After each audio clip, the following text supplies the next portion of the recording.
4:42 a.m. April 2, 2025, a swarm of 15 ballistic missiles and more than 20 drones launched from Yemen hurtled toward the USS Harry S. Truman, a 100,000-ton 13 billion plus symbol of American naval dominance. It was more than an attack, it was a challenge, a direct strike at the heart of the American military presence in one of the most strategically important waterways on Earth. The enemy thought they could blind her, break her, sink her, but what followed was more than a defense, it was a lesson in modern warfare, a lesson that would echo across the oceans into the hallways of every military command in the world.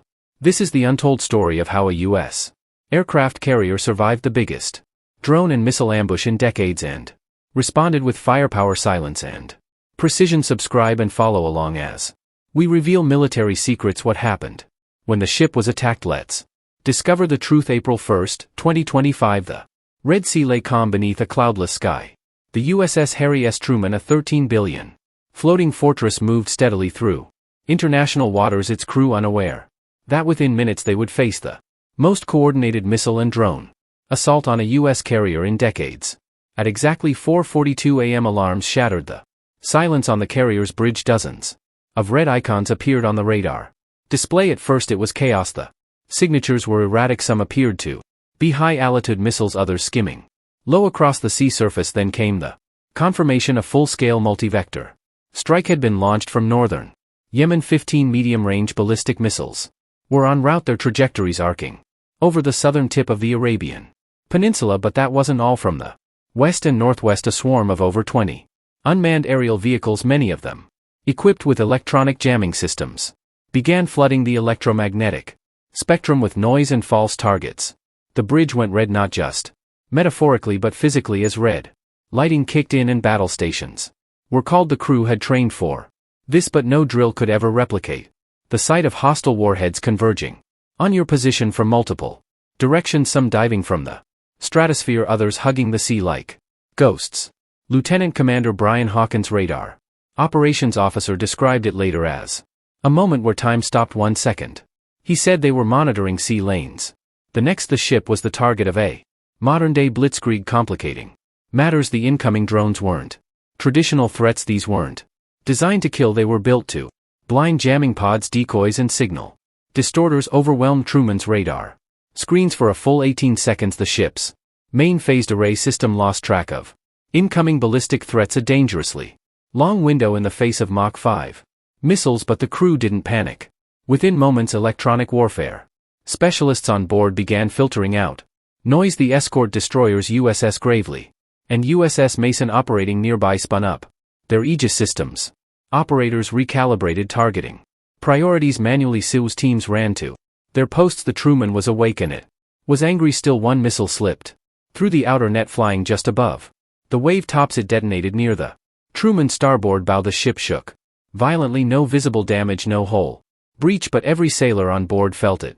This was not a warning shot, this was a message, a declaration. For the first time, drones jam radar. One missile hit starboard bow.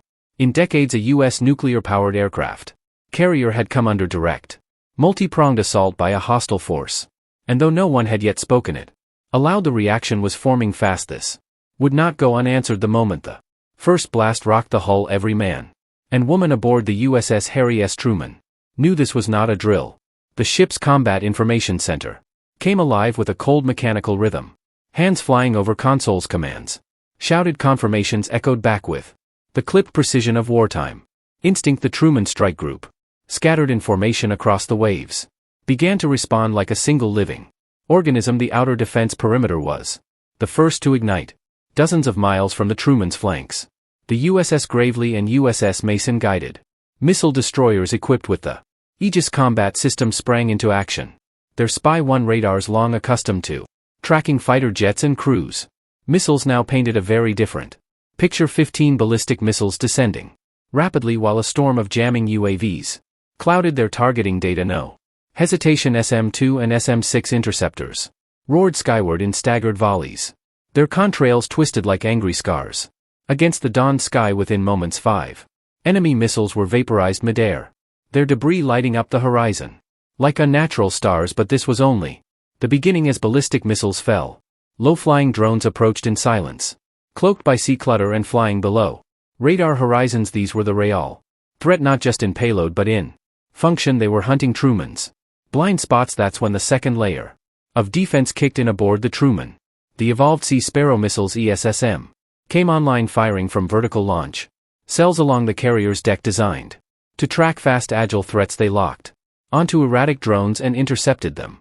Just miles out, explosions echoed across the waves, sending wreckage raining into the sea. But not everything could be stopped from afar. The third and final line of defense, the close-in weapon system CIWS, nicknamed C, was spun up with a whine of spinning barrels. The sound was unforgettable, a mechanical scream followed by a storm of tungsten shells tearing through the night sky. One drone, flying barely above the waves, slipped through it, skimmed toward the flight deck, fast, low and deadly, and then it vanished, shredded midair by a hail of gunfire. It erupted into a fireball just 400 yards off the starboard side. The blast wave slapped the hull, smoke drifted over the deck, but the Truman endured undaunted.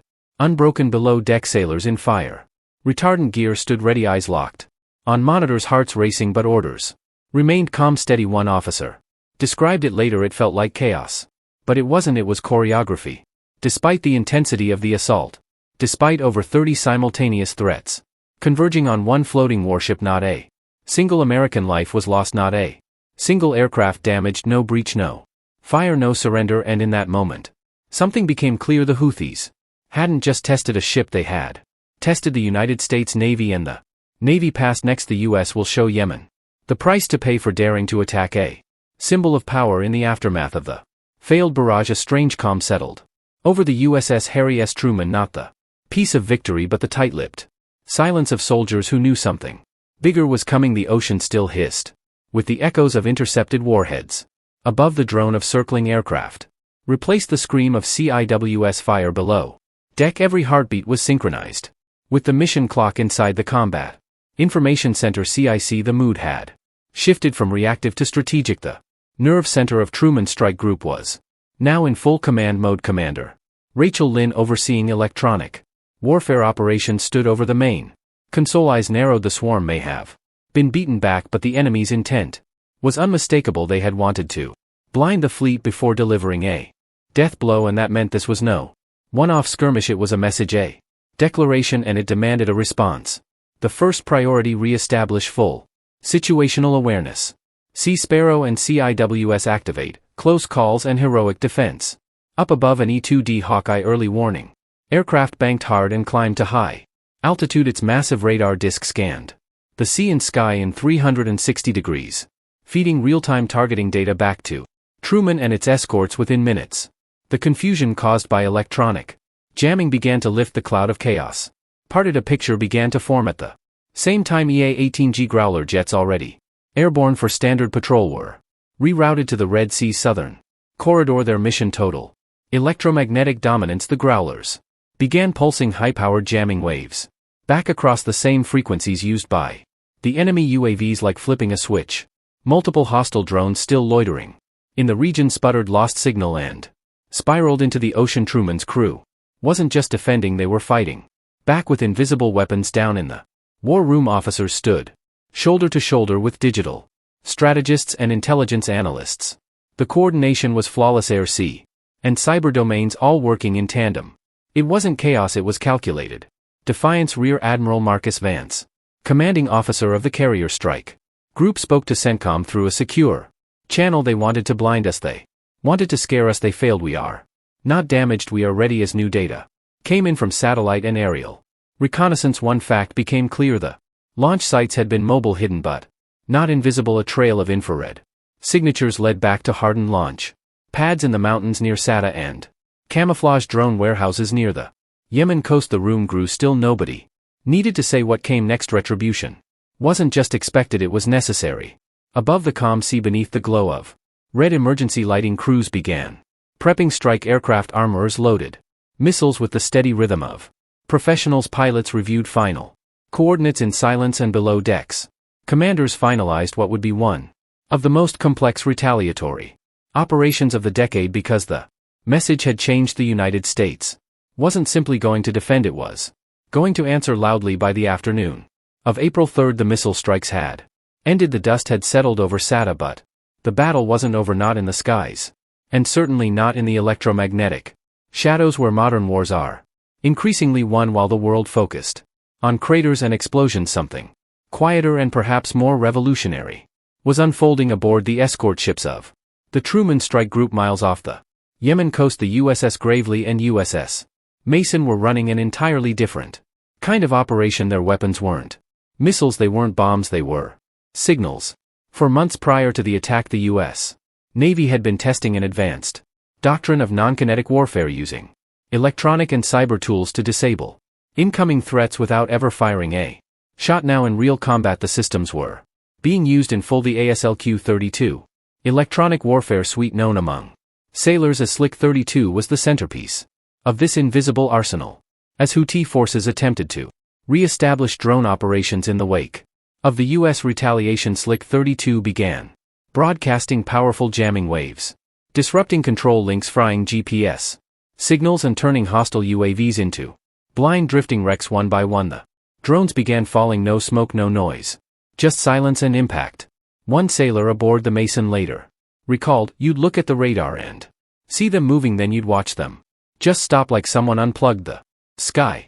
This wasn't theory anymore, it was working. For the first time in naval history, an American destroyer neutralized a swarm of UAVs without expending a single missile. Not only did this save ammunition, but it also preserved strategic flexibility. The destroyers could stay on station longer, unburdened by the need for immediate resupply. More importantly, it revealed something far greater. The future of naval defense isn't just steel and firepower, it's algorithms, wave silence, signal exploitation. Teams aboard the ships monitored electromagnetic activity, tracking enemy attempts to reconnect or reprogram their drones, and when the U.S. retaliation begins, Tomahawks, Super Hornets, and B-1B bombers strike tried, they were jammed again, harder, smarter. For every weapon destroyed on land, 2 more were rendered useless in midair. It was victory by eraser, and it wasn't just the U.S. Navy acting alone.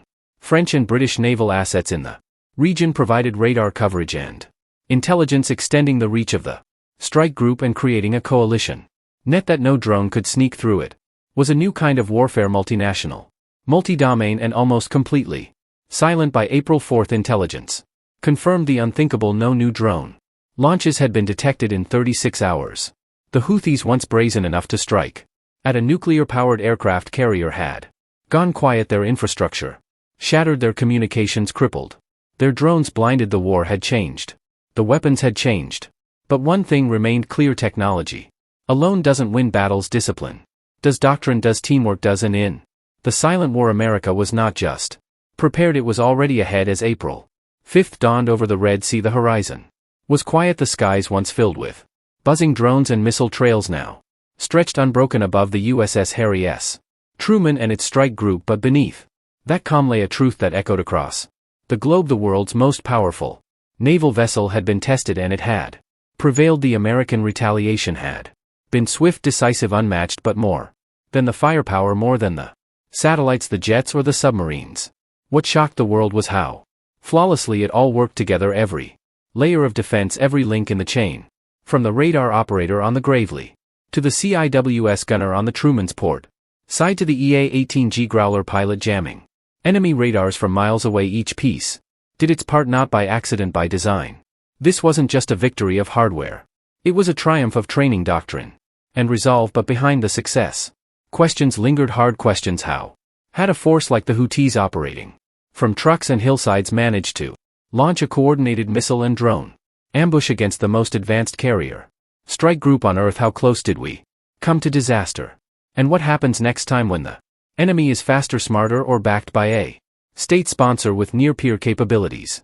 The answer, as the Pentagon would later emphasize, lies in evolution. In the weeks following the attack, top military analysts began pushing for accelerated upgrades to carrier defenses, more advanced radar filters, AI-assisted jamming, prioritization, hypersonic interceptors, directed energy weapons, lasers, and microwave cannons designed to neutralize drones in micros seconds. Because the reality is unavoidable: the battlefield is changing, and the threats will only grow. But amidst this shift, one thing remains unchanged: you do not attack a U.S. carrier and walk away unscathed. The Truman Strike group's response was more than retaliation. It was a global statement to state actors watching from Moscow throne, or Beijing to non-state militias hiding behind civilian terrain to pirate groups, proxy fighters and would-be saboteurs.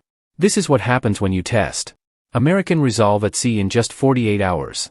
An entire drone infrastructure had been dismantled, radar sites reduced to silence, launch teams scattered, a threat neutralized not only by missiles but by coordination, precision and overwhelming readiness. Rear Admiral Marcus Vance said it best in a closed-door briefing days later. They hit us to prove a point. We responded to remind the world we're still the ones who write the rules on water, and that message, it didn't just travel across the Red Sea, it traveled around the world in the face of overwhelming firepower and cutting-edge electronic warfare. The USS Harry S. Truman and its strike group stood firm, proving once again that American strength isn't just built on steel but on people, preparation and principle. This was more than a military engagement. It was a powerful reminder that even in the age of drone swarms and asymmetric, the silent war, electronic warfare shuts down drone swarms.